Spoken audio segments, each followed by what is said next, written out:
Gamer on Deck here, giving you the latest and greatest on everything Steam Deck related, and today we're going to kick things off by talking about a sweet deal you can take advantage of for a cheap dock.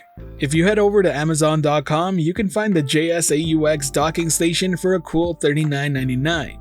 That's $10 off the original asking price, and this is the specific model that does include the 3.0 USB ports. Funny enough, I recently picked this one up myself and I will be reviewing it real soon on the channel, but I can tell you right now from my personal experience that it's worked wonderfully and as expected. Now I do also have an official Steam Deck dock coming in later this week and I cannot wait to compare the two, but I will point out that this JSAUX station does not include a power supply, so you're going to have to use the original Steam Deck charger, or you're going to need to provide your own power adapter that can at least do 45 watts or above.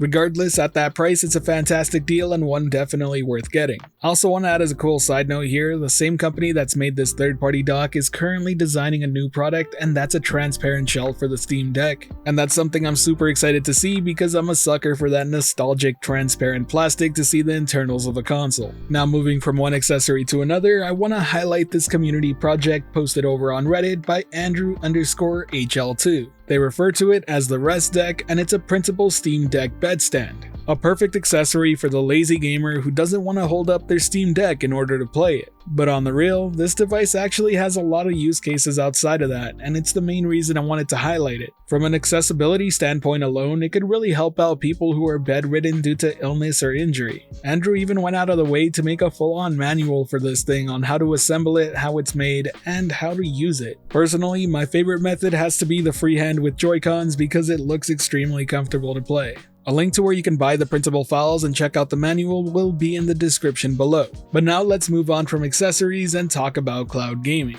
Xbox Cloud Gaming to be exact, and that's because Microsoft has made some upgrades to the experience for Linux and Chrome OS, and yes, that affects Steam Deck too. Xbox Cloud developer Jordan Cohen had the following to say. Hi everyone, we've just released a set of performance improvements on Xbox Cloud Gaming for gamers playing via browser on Linux and Chrome OS devices. You can expect a higher resolution and smoother streaming experience. These changes also complete a long journey of upgrading our browser gaming experience to a different streaming technology. You should now have a more consistent experience in the browser no matter what device you use. Now speaking as somebody who's into cloud gaming myself, it makes me really happy to see these updates come along, and from my testing already, it definitely seems like it's a much more stable experience using Xbox Cloud Gaming through the Steam Deck. I was extremely impressed at how well it worked when using it connected to the Steam Deck dock and using an Xbox controller connected via Bluetooth. It'll be very interesting to see how cloud gaming continues to get updated and gets better over time, especially with a device like the Steam Deck, which makes it super tempting since you can just take it wherever you go.